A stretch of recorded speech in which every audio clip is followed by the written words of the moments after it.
नमस्कार, मैं हूं आपके साथ अलीम अतर। बुलेटिन में बात सबसे पहले एक अहम खबर की। ब्राजील के राष्ट्रपति बोल्सोनारो ने भारत को धन्यवाद दिया है।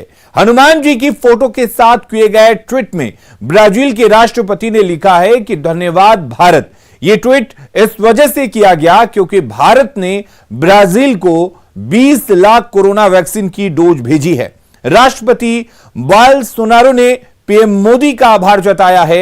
हनुमान जी की संजीवनी बूटी लेकर जाने वाली तस्वीर पोस्ट की गई है जिसमें हनुमान जी के हाथ में कोरोना की वैक्सीन और इंजेक्शन है।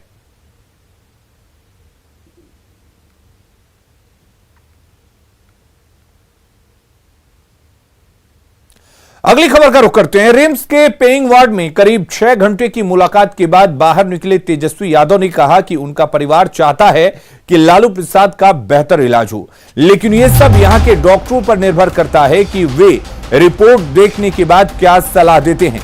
पिता की हालत को लेकर तेजस्वी यादव आज मुख्यमंत्री हेमंत सोरेन से भी मुलाकात करने वाले हैं। इधर रिम्स अस्पताल के सूत्रों की माने तो लालू की गिरती सेहत की डॉक्टरों ने उनके परिवार को जानकारी दी है और एम्स रेफर करने के लिए परिवार की सहमति का इंतजार कर रहा है। माना जा रहा है कि रिम्स प्रबंधन लालू प्रसाद को एम्स भेजने के लिए तैयार है और जल्द ही उन्हें बेहतर इलाज के लिए दिल्ली एम्स भेजा जा सकता है।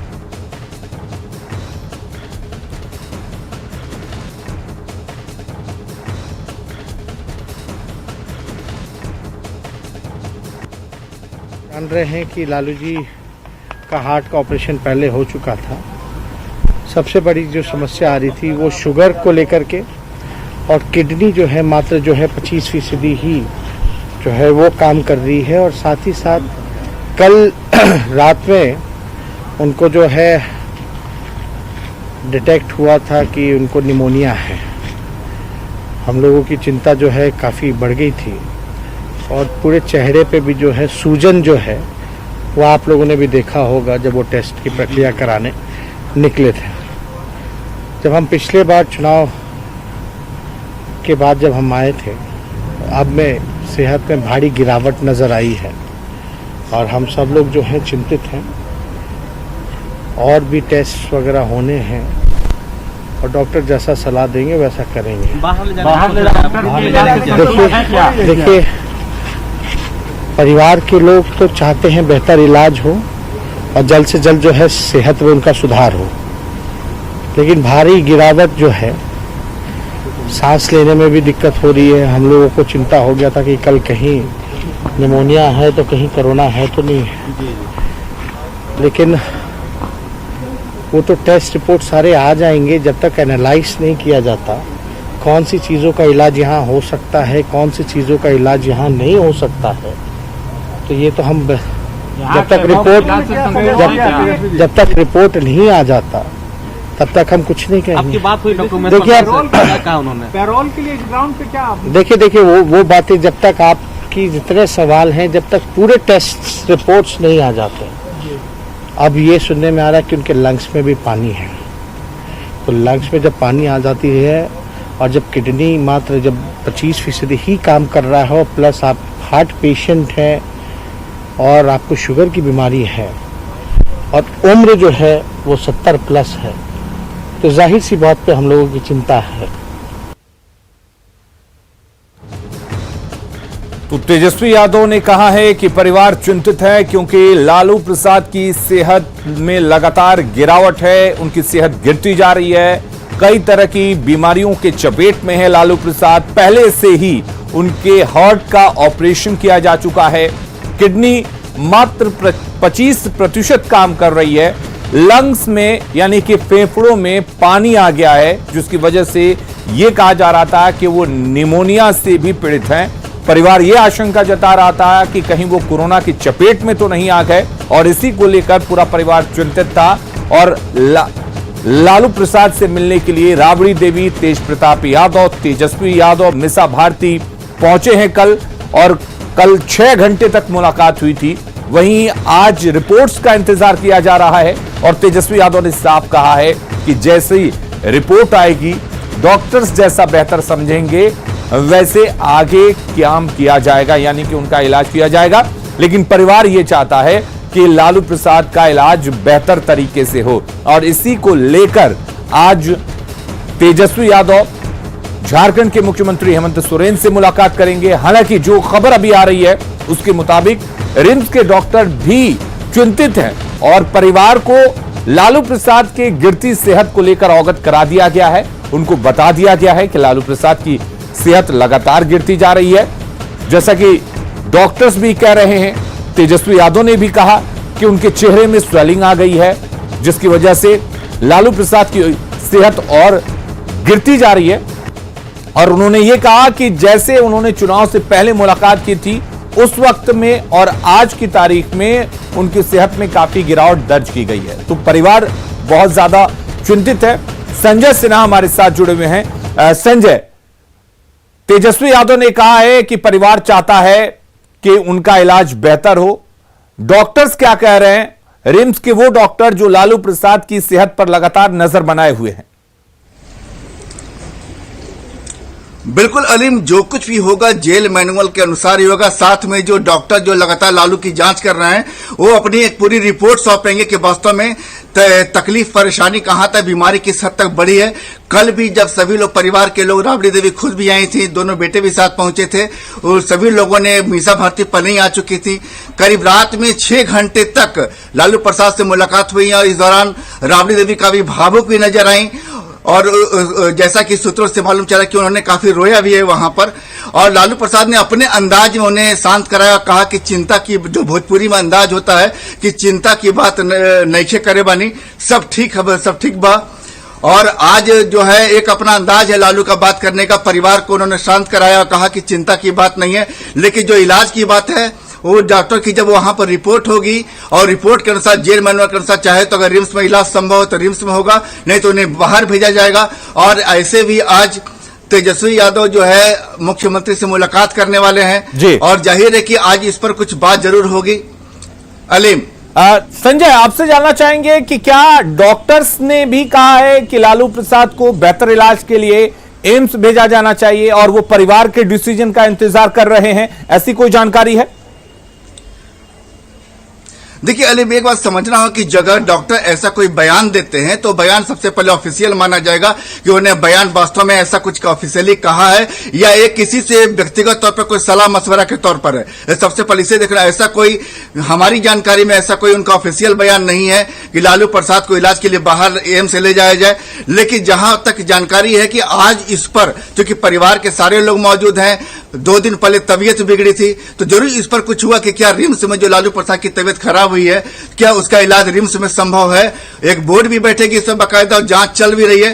तो अपनी एक रिपोर्ट जो ऑफिशियली होती है कि अगर रिम्स में इलाज संभव नहीं है तो बाहर कहां भेजा जाए, इसको लेकर एक रिपोर्ट जरूर सौंपी जा सकती है। अलीम, संजय, तेजस्वी यादव ने भी कहा है कि कई टेस्ट कराए गए हैं, कई टेस्ट के रिपोर्ट्स अभी नहीं आए हैं।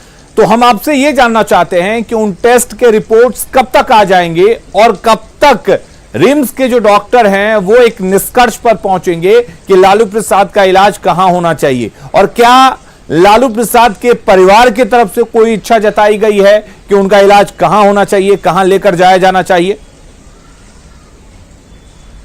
देखिए अलीम, लालू प्रसाद का परिवार शुरू से कह रहा है कि बेहतर से बेहतर इलाज होना चाहिए और उन्होंने कहा है कि अगर जरूरत पड़ी, चूंकि डॉक्टर तय करेंगे कि वास्तव में इलाज की जरूरत कहां तक है। अगर रिम्स में इलाज संभव नहीं है तो बाहर भेजा जाए, चूंकि परिवार लगातार मांग कर रहा है कि अगर रिम्स में उनका बेहतर इलाज नहीं हो रहा तो उन्हें बाहर भेजा जाए और ये मांग शुरू से है। लेकिन ये वास्तव में रिम्स की जो लालू प्रसाद की जो टीम जांच कर रही है वो बोर्ड तय करेगी कि वास्तव में कुछ जांच के बारे में, जैसा कि आपने कहा कि अभी जो कुछ जांच की रिपोर्ट तो आज ही आनी है, तरह तरह की जांच है और इसकी रिपोर्ट भी अलग अलग समय पर आएगी।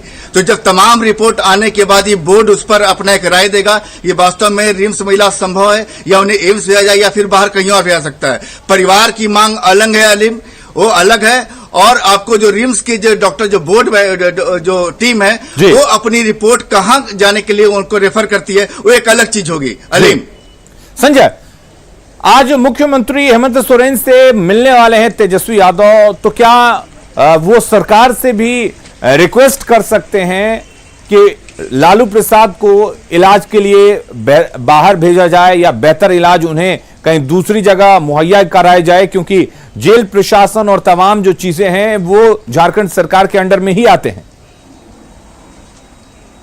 बिल्कुल अलीम, आप ये बात सही कर रहे हैं। दरअसल देखिए, दो बात समझनी होगी यहाँ पर कि एक, यहाँ पर सब कुछ चूंकि लालू प्रसाद सजा याफ्ता कैदी हैं, सब कुछ जेल मैनुअल के अनुसार ही होगा, और यहाँ पर जो भी आपको जो रिम्स की मेडिकल टीम है उनकी रिपोर्ट के आधार पर जेल मैनुअल के अनुसार सब तय होगा। लेकिन एक जो अपना व्यक्तिगत एक जो अपना जो कर सकते हैं कि एक जो अपील कर सकते हैं या सीएम के सामने रिक्वेस्ट कर सकते हैं, हेमंत सोरेन के सामने में आपको तेजस्वी कर सकते हैं, राबड़ी कर सकती हैं कि वास्तव में उनको इलाज की जरूरत है और सरकार अपने स्तर से प्रयास करे कि वास्तव में उनका इलाज बेहतर से बेहतर जगह हो सके और यहां से फिर रेफर हो सके, तो वो उनका व्यक्तिगत एक उनकी रिक्वेस्ट होगी। लेकिन सब कुछ होना है मेडिकल बोर्ड के आपको जांच पर। और चलिए संजय, बहुत बहुत शुक्रिया। आप नजर बनाए रखिए, हम लगातार लालू प्रसाद के स्वास्थ्य की जानकारी जो है वो लेते रहेंगे।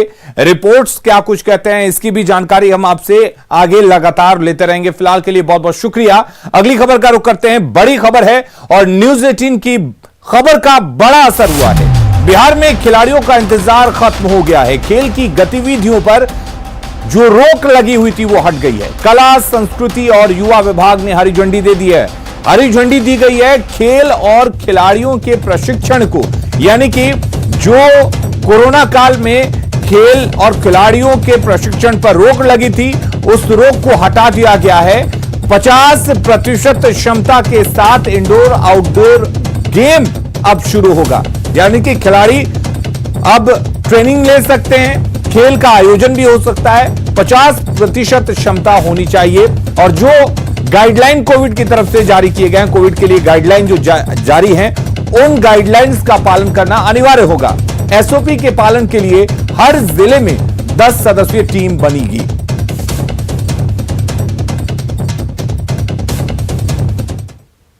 सीतामढ़ी के डुमरा प्रखंड के कई पंचायतों में दिसंबर माह का पीडीएस का अनाज नहीं मिला है। स्थानीय लोगों का आरोप है कि दुकानदार और अधिकारियों की मिलीभगत से गरीबों को मिलने वाला अनाज बेच दिया गया है।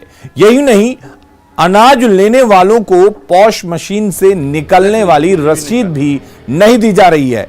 लोगों का कहना है कि पीडीएस अनाज की कालाबाजारी में दुकानदार और अधिकारी मिले हुए हैं। यही कारण है कि कोई भी अधिकारी दुकानदारों की शिकायत सुनने को तैयार नहीं है।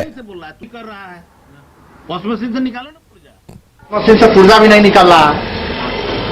नेटवर्क कभी कभी डाउन रहता है, इसके चलते। कौन से माह का अनाज दे रहा है? कौन से महीना का अनाज दे रहा है? फिर दोनों देंगे। अभी वो आया था ना, दोनों ऐड करके देंगे। अब आप रजिस्टर पर डेट नहीं एंट्री कर रहे हैं कि किस महीना का अनाज दे रहे हैं, उसमें आपका समय भी नहीं है। क्या क्या क्या कारण है इसका? मिस्टेक हो गया है। वो मिस्टेक हो गया। एमओ जन वितरण प्रणाली के दुकानदारों से मिल करके बेच दिए। पूछने पर वो बोलते हैं कि इस माह का उठाव ही नहीं हुआ है, जबकि डीलर से पता चला है वहां पर जाने से आम जनता से कि वहां का माल उठा कर करके बेच दिया दिसंबर और जनवरी दोनों का। सर डीलर के गड़बड़ी से डीलर जैसे मैंने देवे न चाहिए, सामान उठा के बेच लिया। राशन पर दिए 1 महीना के, चढ़ा दिए 2 महीना के। किस महीना का अनाज आप लोगों को नहीं मिला? दिसंबर अभी नवंबर से जमुई में आज भी कोहरे का असर दिख रहा है। सड़क पर विजिबिलिटी काफी कम है। संवाददाता केसी कुंदर ने ठंड का जायजा लिया है। जमुई में सर्दी का सितम लगातार जारी है और आज देख सकते हैं कि आज भी कोहरे के चपेट में पूरा जिला है। जैसा कि ये सड़क मार्ग है जो शहर से होकर दूसरे जिलों को जाती हैं और देख सकते हैं कि जो वाहनों का परिचालन है किस तरह से हो रहा है। जो भी वाहन चल रहे हैं सड़क पर, उनकी लाइटें जली हुई हैं और एहतियातन वे लोग धीमी गति से चल रहे हैं। बहुत दिक्कत हो रहा है सर। ठंडा में कुहासा लगाने के लिए लकड़ी तो जल ही रहा है। नहीं कि सुबह सुबह कहाँ निकल गए? चाय पीने के लिए अकेले हम रहते हैं डेरा में, भवन निर्माण में नौकरी करते हैं, हम ही अकेले ही हैं। तब वहाँ कौन चाय बनावेगा? रंजन के चाय दुकान खुला हुआ रहता। तो चाय पीने आप बाहर निकल गए। ठंड ज़्यादा है? बहुत ज़्यादा है। क्या परेशानी हो रही है ठंड से? परेशानी हो रहा है, सुबह सुबह निकले कुहासा, बाइक चलाने में दिक्कत हो रहा है, रुक के आग सेक रहे हैं। बाइक चलाने पर जैसा कि एक शख्स बता रहे थे कि हम नौकरी करते हैं सरकारी विभाग में, लेकिन सुबह के समय चाय पीने की तलब थी, ज़रूरी थी ठंड से बचने के लिए, तो वो बाहर निकल गए। वहीं एक शख्स ये बता रहे थे कि चूँकि सड़क पर निकले हैं और ठंड लग रही थी तो रुक कर यहाँ पर अलाव के आगे बैठ गए हैं। ऐसे में अंदाजा लगाया जा सकता है कि ठंड का असर जमुई जिले में है और कोहरा जैसा कि साफ तौर पर दिख रहा है, इससे लोगों को परेशानी बढ़ गई है। केसी कुंदन, न्यूज़ 18 जमुई। मुंगेर जिला में भी भीषण ठंड के कारण जनजीवन अस्त व्यस्त है। स्थानीय लोगों की माने तो वे किसी तरह अलाव जलाकर ठंड को भगाने की कोशिश कर रहे हैं। ठंड से परेशान लोगों ने जिला प्रशासन से अलाव की व्यवस्था की मांग की है। कड़ाके की भीषण ठंड चल रही है, सरकार के द्वारा कोई लकड़ी वगैरह आपको दिया गया क्या? नहीं, ऐसी बात नहीं है, कोई लकड़ी नहीं दिया जा रहा। कैसे ताप रहे हैं? ये तो अपना व्यवस्था है, बस दुकान और बंद करके अपना जला करके थोड़ा ताप ली। परेशानी यही है सर जी कि यहाँ पर शीतलहर 3-4 दिन से प्रकोप पूरा जारी है। सरकारी व्यवस्था के नाम पर, अलाव के नाम पर कुछ नहीं है। जो हम लोग चुनते हैं, कूट फूट जो बेचते हैं, टुकड़ा पुर्जा चुन करके उसी को जला करके तापते हैं। उसका खगड़िया में कुहासे और ठंड ने जहां आम जनजीवन को प्रभावित कर दिया है, वहीं रेलवे स्टेशन के पास लोगों की लापरवाही के कारण कभी भी भीषण हादसा हो सकता है। लोग कुहासे के बीच जान जोखिम में डालकर रेल ट्रैक पार कर रहे हैं। ट्रैक पार कर रहे लोगों से बात की संवाददाता दिग्विजय ने। तो ये बिल्कुल जानलेवा है। रेलवे ट्रैक पार करने के लिए जगह जगह ओवरब्रिज बनाए गए हैं, खासकर स्टेशन पर। हम दर्शकों से अपील करते हैं कि उस ओवरब्रिज का इस्तेमाल करें, क्योंकि कभी भी कोई भी ट्रेन अगर आती है और कुहासे के कारण ना आप उनको दिखते हैं ना आप ट्रेन को देख पाते हैं, ऐसे में बड़ा हादसा हो सकता है। जब तक कुहासे का है और आमतौर पर भी रेलवे ट्रैक को पार करने से बचें। गोपालगंज में डुमरिया घाट के पास नारायणी रिवर फ्रंट का पहला चरण पूरा होने के करीब है। यहां पहले फेज में रामघाट और सीता घाट का निर्माण अंतिम चरण में है। रामनवमी के मौके पर नारायणी रिवर फ्रंट अब आम जनता के लिए खोल दिया जाएगा। दरअसल नमामि गंगे प्रोजेक्ट के तहत गोपालगंज और पूर्वी चंपारण की सीमा पर डुमरिया के गंडक नदी पर नारायणी रिवर फ्रंट के निर्माण की मंजूरी दी गई थी। मान्यता है कि भगवान राम ने वनवास के समय यहां स्नान किया था, इसलिए इसका नाम नारायणी नदी है। लोगों का कहना है कि इस रिवर फ्रंट के निर्माण से सिर्फ गोपालगंज में ही नहीं बल्कि उत्तर बिहार में भी पर्यटन को बढ़ावा मिलेगा। अभी हम आप पहुंचे हैं गंडक नदी के पास नारायणी रिवर फ्रंट का। ये वो जगह है जहां पर कि डुमरिया में नारायणी रिवर फ्रंट का निर्माण कराया जा रहा है। आप यहाँ देखेंगे कि यहाँ पर 2 घाट का निर्माण कराया जा रहा है, राम घाट और सीता घाट। और पहले फेज के तहत करीब 8.5 करोड़ रुपये की लागत से ये नारायणी रिवर फ्रंट का निर्माण कराया जा रहा है। और यहाँ पर चेंजिंग रूम होगा जहाँ 24 शौचालय होंगे और इसके अलावा 2 हाई मास्ट लाइट होगा। पैवेलियन का निर्माण कराया जा रहा है। तो ये गोपालगंज के लिए बहुत बड़ी सौगात है कि यहाँ पर पर्यटन के दृष्टिकोण से यह जो नारायणी रिवर फ्रंट है वो बनकर तैयार हो गया है फर्स्ट फेज के तहत। और अब तो जो लोग इधर से गुजरते हैं वो गाड़ी रोक करके इस घाट को देखने आते हैं। तो हम तो उस दिन का इंतजार कर रहे हैं जिस दिन हमारे घाट का उद्घाटन हो जाए और जब यहाँ 1 बजे रात को भी दूधिया रोशनी में यह घाट नजर आए, लोग दिन में रात में ही दिन का सपना यहाँ देखें और जिसके भी मन में कोई अशांति हो तो यहाँ आए तो उसको शांति मिल जाए। इसलिए हम लोग बहुत उत्साहित हैं और इसके लिए पूरा श्रेय हम लोग भारत के माननीय प्रधानमंत्री नरेंद्र मोदी जी को देते हैं, जिनके कारण यह यहाँ संभव हो पाया है। ज़ाहिर तौर पर कम समय में ये जो नारायणी रिवर फ्रंट का जो पहला स्टेज है वो पूरा कर लिया गया है। और कोविड में और जब यहाँ बाढ़ आई थी तब इसका काम रुक गया था, तब लगा था कि शायद समय पर पूरा नहीं हो पाएगा। लेकिन अब ऐसी उम्मीद जताई जा रही है कि रामनवमी के दिन इस भव्य जो नारायणी रिवर फ्रंट है उसका उद्घाटन किया जाएगा। मुकेश कुमार, न्यूज़ 18 गोपालगंज।